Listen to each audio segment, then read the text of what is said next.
And tonight, a little peek at a special receiver, the Harman Kardon HK-630 twin powered. Welcome to the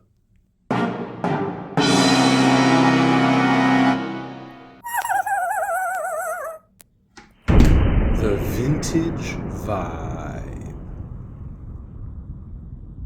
Don't ask.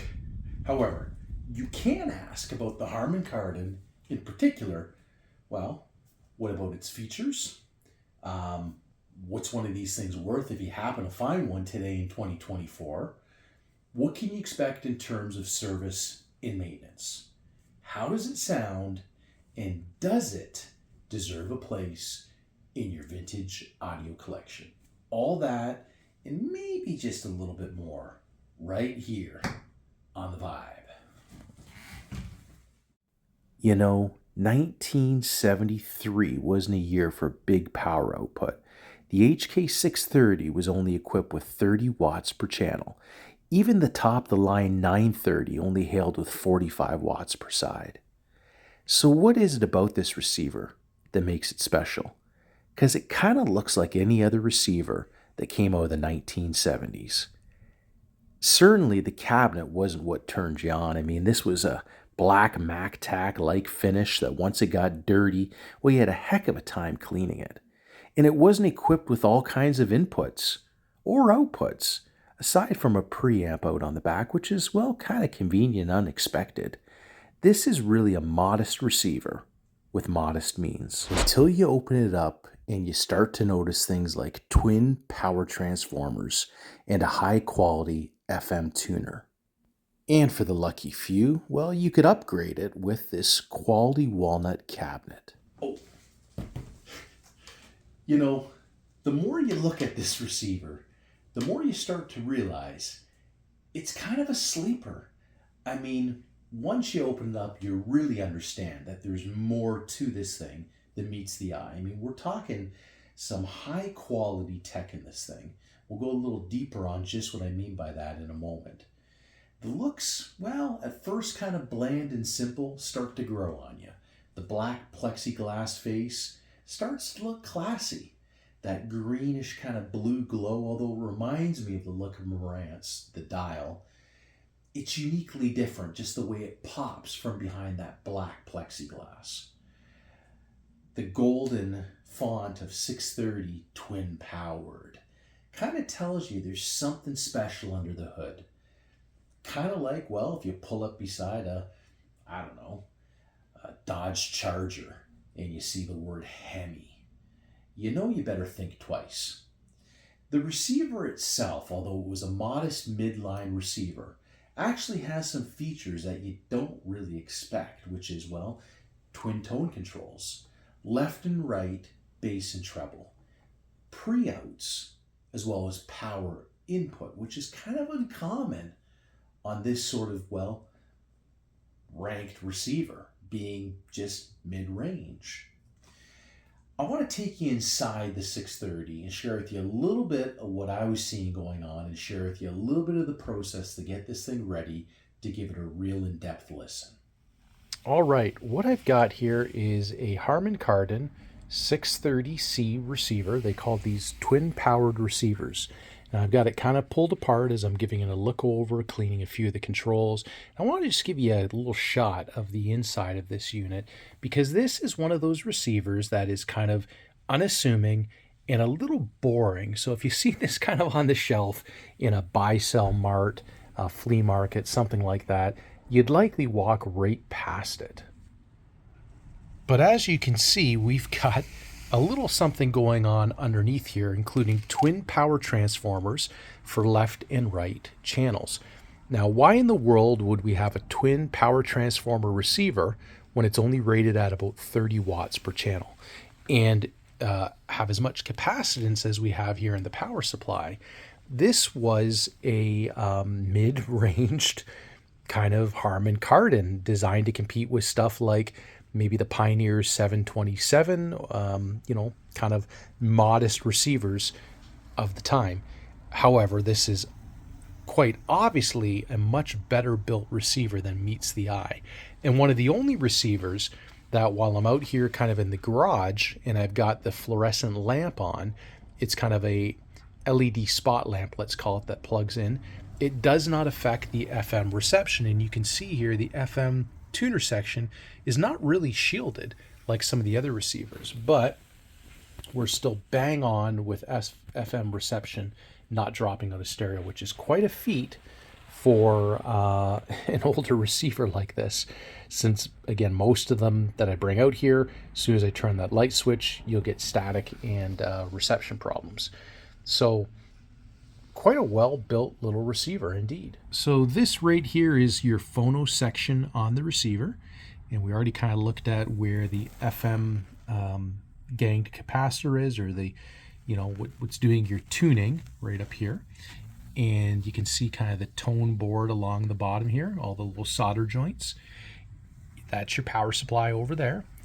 And back in here, we're going to have on the back side, which is kind of hard to see, we'll do another close-up later on, but that is where you're going to find the actual outputs of the receiver.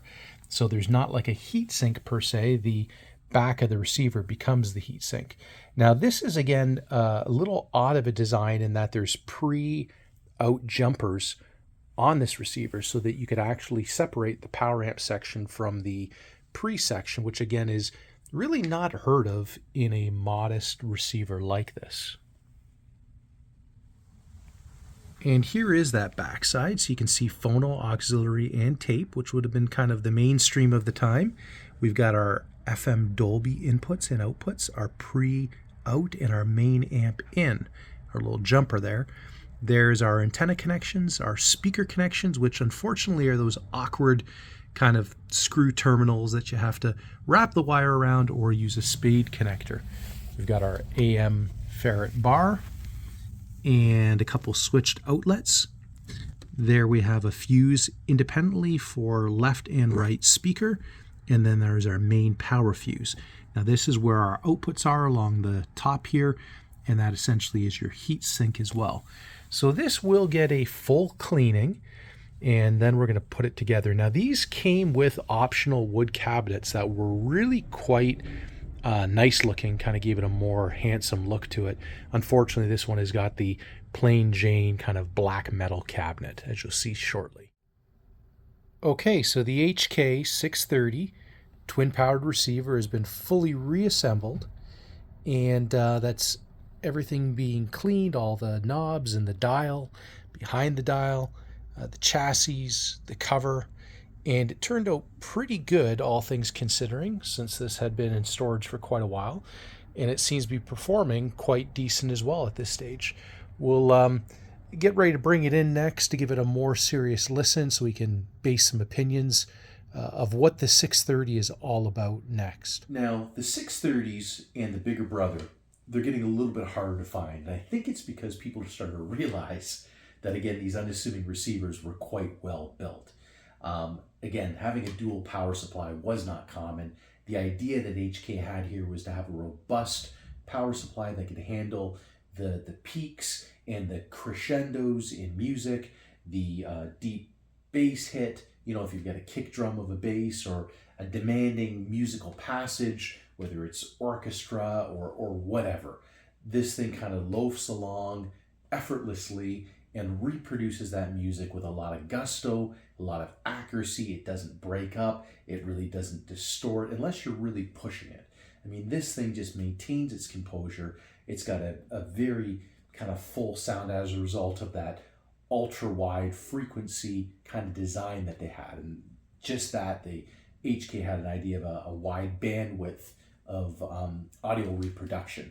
So whereas most receivers were kind of like 20K to or 20 hertz to 20 kilohertz, Harman Kardon was kind of designing these off the chart in terms of what they could reproduce. And I would say this receiver is probably more like a 40-45 watt receiver than really a 30 watt receiver, and quite well built at that. Now, in terms of service, Really wasn't anything to do with this thing.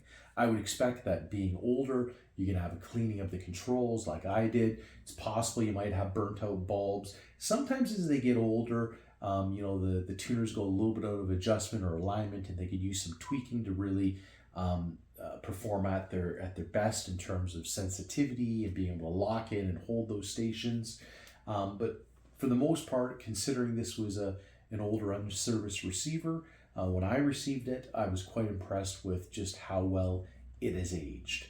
In terms of what you can expect to pay for one, they seem to be, well, if you're lucky, $150 to $250, but a good one in good condition that's operating well. Don't be surprised if the asking price is upwards of $400 Canadian in 2024. And a final look at features includes your phono jack, speakers 1 and speaker 2, high-cut filters, Dolby, tape monitor, mono, your contour, which is a bass boost, FM muting, twin tone controls, an accurate balance control and volume which tracks well, and an input selector that includes not just stereo, but a basic FM mode. All in all, a handsome receiver that without a doubt grows on you and sounds absolutely fantastic. Let's talk about that next. I was impressed with how this receiver sounded. I was testing a pair of transmission lines using a Rotel A11 Tribute, which is a new integrated amplifier. And the Harman Kardon, when I slid it in, just brought a little more fullness to the music.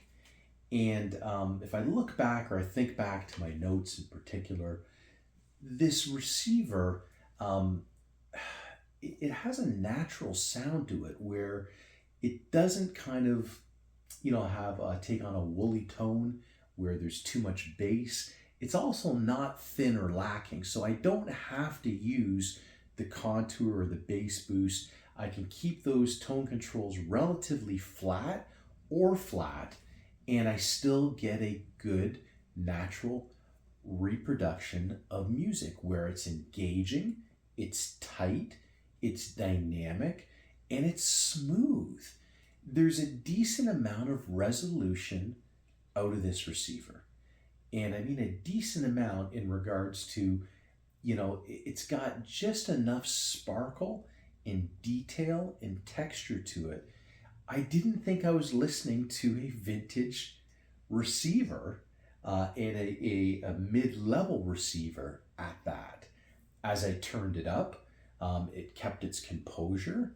It drove those transmission line speakers, which have got 10-inch woofers in them and a Fostex tweeter, quite well. They did not break up. They did not stress. I was listening to a couple different tracks that were using, a lot of drums and tom-toms and rim shots and cymbal work, and you just had that accurate reproduction where drums sounded like drums, cymbals sounded like cymbals with texture and depth. I can go on and on. I was surprised. Well, not 100% surprised, because I've had one of these, 20 years ago. One of the first vintage receivers I ever bought. I think the first one was a Sansui 5050, and this was number 2. And way back then, when I was just getting into it, it impressed me, but I didn't have much to compare it to. After everything I've listened to over the years, coming back to the HK-630, I was impressed. So, is this a receiver I would recommend for your vintage audio collection? I think you know what I'm going to say. Thanks for joining here on the Vintage Vibe, and we'll see you next time. Be sure to like and subscribe.